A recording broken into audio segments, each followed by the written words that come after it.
नमस्कार मित्रों, कैसे हैं सभी प्यारे प्यारे मित्र, भाई बहन। तो जैसा कि हम लोग पढ़ते चले आ रहे हैं, आज की जो टॉपिक है इवोल्यूशन से है विकास। आखिरकार ये विकास क्या होता है?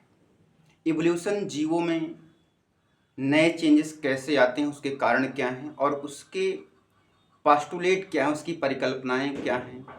कौन कौन से ऐसे साइंटिस्ट हैं जो इस बात को इवोल्यूशन को लेकर के चर्चा किए हुए हैं। तो आइए बात को समझते हैं। सबसे पहले क्या होता है, जैव विकास के सिद्धांत यानी थ्योरी ऑफ इवोल्यूशन की बात करते हैं। थ्योरी ऑफ इवोल्यूशन यानी जैव विकास क्या है, ये समझेंगे। जैव विकास एक प्रकार की धीमी प्रक्रिया है और प्रोग्रेसिव प्रक्रिया है। धीमी है लेकिन वो सतत लगातार चलने वाली एक धीमी प्रक्रिया है। और विकास के लिए सबसे आवश्यक जो होता है वो वेरिएशन होता है। वेरिएशन का मतलब विभिन्नताएं। विभिन्नताओं का ये सेंस हो गया, अगर किसी भी जीव में कुछ परिवर्तन आ रहे हैं तो उसे वेरिएशन बोलते हैं, चाहे वो इन्वायरमेंटल हो, जेनेटिकली हो यानी आनुवांशिकी हो, या वातावरणीय हो, माहौल के अकॉर्डिंग हो, तो उसे बोलते हैं वेरिएशन, विभिन्नता। तो अब ये विभिन्नता जो है किस बात पर डिपेंड कर रही है? तो ये विभिन्नता जो है आपके म्यूटेशन पर डिपेंड करती है, यानी कि उत्परिवर्तन। तो उत्परिवर्तन क्या होता है? यानी आपके जीन में अचानक कोई परिवर्तन हो, कोई चेंज हो, उसकी वजह से आपका फिनोटाइप चेंज हो जाए, आपका दिखने वाला जो सिस्टम है वो चेंज हो जाए, तो उसे बोलते हैं म्यूटेशन यानी उत्परिवर्तन। जीन में होने वाला अचानक या आकस्मिक परिवर्तन को उत्परिवर्तन कहते हैं। तो जैव विकास के संबंध में 3 साइंटिस्ट ऐसे हैं जिनकी थ्योरी आज भी प्रचलन में है। वो 3 थ्योरी कौन कौन सी है? तो सबसे पहला अगर देखेंगे तो लैमार्कवाद, दूसरा आया दूसरे साइंटिस्ट का डार्विनवाद, उसके बाद तीसरे ह्यूगो डिब्रीज, जिनका वाद अगर कहा जाए तो उत्परिवर्तनवाद है। तो आज ये तीनों साइंटिस्ट जो हैं इनके बारे में बातें करनी थी, लेकिन हमें पहले साइंटिस्ट लैमार्कवाद की चर्चा करनी है।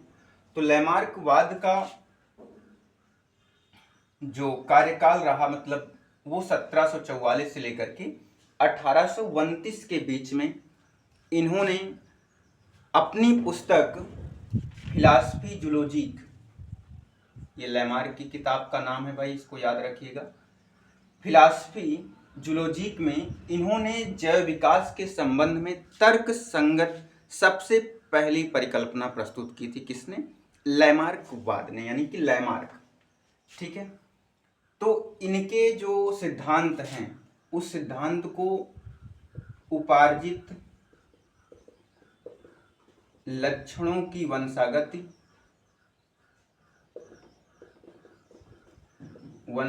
का सिद्धांत तथा अंगों का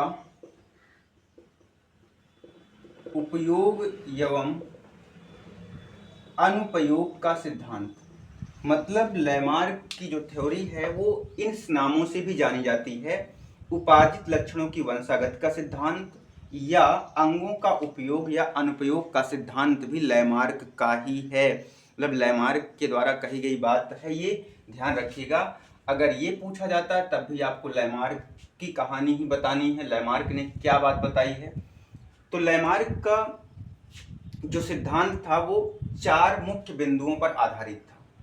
जो इनका सिद्धांत है लैमार्क का, वो 4 मुख्य बिंदु पर आधारित था। तो पहला बिंदु ये है कि आंतरिक बल के फलस्वरूप शरीर के आकार में वृद्धि होगी। मतलब इनका ये कथन है, शरीर के अंदर जो एनर्जी है उसके कारण कोई नए चेंज आ जाते हैं शरीर में। पहला कथन था ये। दूसरी बात ये थी कि नई जातियों की उत्पत्ति आवश्यकता अनुसार होती है। तो नई जातियों की उत्पत्ति आवश्यकता अनुसार होती है, ये तो अब आप सोच सकते हो, आप इतने जानकार समझदार हो गए हों कि नई जातियों की उत्पत्ति जो है आवश्यकता अनुसार होगी। तीसरा है अंगों का विकास जो है उनके उपयोग तथा अनुपयोग के आधार पर होता है। मतलब जो अंग हैं, जिसे हाथ पैर आँख नाक कान मुंह बन रहे हैं, तो उनका जो वर्जिन है, जो उनकी उत्पत्ति है, वो अगर यूज करेंगे तो उत्पत्ति होगी, नहीं यूज करेंगे तो नहीं होगी। अब ये तो मुझे नहीं लगता कि बातें कुछ सत्यता इसमें है, क्योंकि अगर ऐसा होता, हम भाई चाहते कि मेरे पास 2 हाथ है तो मेरे पास एक और हाथ हो जाता तो हम बहुत जल्दी काम कर लेते, ठीक है ना। तो ये बातें कहीं ना कहीं हमारे दिमाग में जो है असमंजस डालती हैं। तो लेकिन हमें जो याद रखना है इनकी बातें, इनकी कहानी, इन्होंने क्या क्या बताया है। चौथा इन्होंने कहा कि जीवों द्वारा उपार्जित सभी लक्षण आनुवांशिकता द्वारा नई पीढ़ी में जाते हैं। तो ये लक्षण तो सरासर गलत ही लगता है। उसके बाद ये भी मुझे गलत लगता है, लेकिन क्या है, इनकी बातें हमें याद रखनी है कि लैमार्कवाद के सिद्धांत के प्रमुख बिंदु कौन कौन से थे, क्योंकि भाई क्वेश्चन बनना है बड़े एग्जाम के लिए, टीजीटी पीजीटी, या जैसे बिहार में जूलॉजी का जो एग्जाम हो, TRE-4 आप मान लीजिए देखेंगे आने वाले समय में, तो TRE-3 में भी देखेंगे, तो इससे क्वेश्चन हैं। तो इन्होंने ये कहा। अब हम ये समझेंगे कि आखिरकार उपार्जित लक्षण क्या होते हैं। तो उपार्जित लक्षण का मतलब ये हुआ कि जन्म के बाद आपके शरीर में कुछ भी जुकाम बुखार खांसी, कुछ भी ऐसी बीमारियां या कोई भी कैरेक्टर डेवलप हो रहे हैं आपके बोलने में, आपके उठने बैठने में, आपके व्यवहार में, तो वो उसे उपार्जित लक्षण कहा जाता है। तो अब ये क्या उपार्जित लक्षणों की वंशागति होगी? मुझे तो नहीं लगता उपार्जित लक्षणों की वंशागति होगी भाई। अगर हम कहते हैं कि हमें बुखार हो या कुछ भी हो, तो क्या वो बुखार जो हमारी संतानें होंगी उसमें भी बुखार चले जाएंगे? ऐसा तो संभव है नहीं, ये तो गलत बात है। तो कहीं ना कहीं पर इनकी आलोचना भी हुई। तो वो आलोचना किसने की? आलोचना क्या की? उन्होंने प्रयोग द्वारा सिद्ध किया कि भाई जो लैमार्क की बातें हैं वो सर्वथा सत्य नहीं है। बस उन्होंने इतना कहा, अब उसमें आलोचना समझी जाए या सत्यता समझी जाए वो बात की बात है। लेकिन तो अब यहाँ पर ये 4 सिद्धांत की जो 4 मुख्य बातें थी लैमार्क की, वो ये बातें हैं। इन्होंने उसके लिए एग्जाम्पल भी रखा है कि भाई ये इस तरह से होते हैं। उदाहरण में इन्होंने बताया तैरने वाले पक्षियों के चपटे पैर, मतलब जो पक्षी पानी में तैरती हैं उनके पैर जो हैं वो चपटे होते हैं, ठीक है। अब ये भाई क्या कोई जरूरी है कि चपटे ही रहें? किसी का गोल भी होता है, लंबा भी होता है, मतलब ये मुझे नहीं लगता। लेकिन इन्होंने एग्जाम्पल के तौर पर क्या क्या दिया है ये भी आपको ध्यान रखना है। इन्होंने ये एक एग्जाम्पल दिया था तैरने वाले पक्षियों के चपटे पर। ये किसका एग्जाम्पल था? लैमार्क का। सांपों में उपांगों की अनुपस्थिति, सांप में पैर अनुपस्थित हो गए। इन्होंने ये बताया था भाई सांप को तेज भागने के लिए पैर जो उनके पास थे वो घास में या वैसे बिल में घुसने में दिक्कत आती थी उससे, तो उन्होंने उसका उपयोग बंद कर दिया, तो वो धीरे धीरे गायब हो गए, खत्म ही हो गए।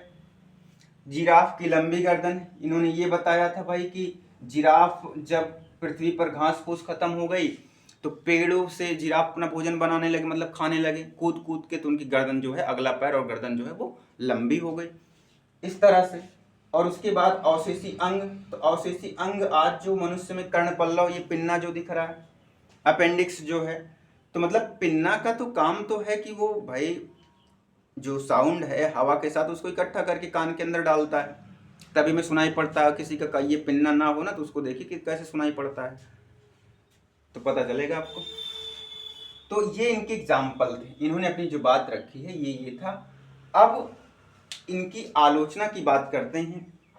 तो इन्होंने जो कहा उपार्जित लक्षणों की वंशागति होती है, तो इस बात को खारिज किसने किया था? इस बात को खारिज करने वाले वैज्ञानिक जो थे बीजमान, जर्मनी के एक वैज्ञानिक थे, जर्मनी के बीजमान। इन्होंने ये बताया, इन्होंने ये कहा कि उपार्जित लक्षणों की वंशागति नहीं होती है। इन्होंने साफ साफ कहा नहीं होती है। तो भाई नहीं होती है तो आप इसका प्रूफ दीजिए, यानी सिद्ध कीजिए कि ऐसा क्यों नहीं। इन्होंने सिद्धीकरण किया किस पर? चूहे पर। इन्होंने चूहे पर अपना एक्सपेरिमेंट दिया।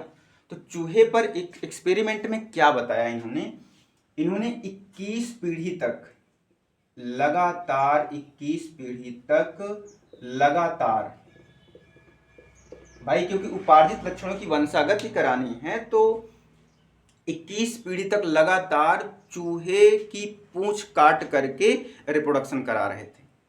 एक पीढ़ी, पहली पीढ़ी में चूहा की पूंछ काट दिए। तो भाई अगर उपार्जित लक्षणों की वंशागति होती है तो चूहे की पूंछ तो भाई जन्म के बाद उसकी पूंछ काट दी गई, उसके बाद रिप्रोडक्शन कराया गया, तो जो उसकी संतान बनी फिर भी उसमें पूंछ थी, उसमें टेल पाई गई। ऐसे ही उन्होंने फिर उनकी संतानों की पूंछ काट दी, फिर उनकी जो संतानें हुई उसमें भी पूंछ पाई गई, टेल्स पाई गई। अगली पीढ़ी में ऐसे ही 21 पीढ़ियों तक उन्होंने किया बीजमान ने, और उन्होंने एक भी पीढ़ी में ऐसा नहीं पाया कि जिस चूहे के बच्चे में टेल ना हो, पूंछ, यानी सभी पीढ़ियों में पूंछ पाई गई। इससे ये साबित होता है भाई कि उपार्जित लक्षणों की वंशागति नहीं होती है। और इनके सपोर्ट में, बीजमान के सपोर्ट में कैमरर, मैकडूगल, ठीक है ना, तो ये कई सारे साइंटिस्ट आए थे यहाँ पर। उनके पास सुमनर और कैमरर, तो इनके सपोर्टिव जो साइंटिस्ट थे सुमनर थे और कैमरर थे, मैकडोगल, ये, और इसे ही नवलैमार्कवाद की बात बताई गई थी। इसे ही नवलैमार्कवाद भी कहते हैं, ठीक है ना, नवलैमार्कवाद। तो अब आपको भी समझ आ गया होगा कि ये आखिरकार बातें क्या थी, लेकिन हमें ये पढ़ना है, जानना है। अब इसके बाद की जो चर्चा होगी वो डार्विनवाद पर चर्चा होगी। आप सभी लोग इनकी पुस्तक का नाम याद रख लेंगे। इनके 4 सिद्धांत के 4 मुख्य बिंदु क्या थे। एग्जाम्पल इन्होंने किस पर अपना दिया था? पक्षी पर, सांप और जिराफ और शेषी अंग पर। इन्होंने ये साफ साफ कहा है कि उपार्जित लक्षणों की वंशागति होती है और अंगों का अधिक उपयोग और अनुपयोग भी जीव विकास में मायने रखता है। इन्होंने अपनी बात बोली थी। तो आज के लिए इतना ही। नेक्स्ट टॉपिक में हम डार्विनवाद को समझेंगे अच्छे से। धन्यवाद।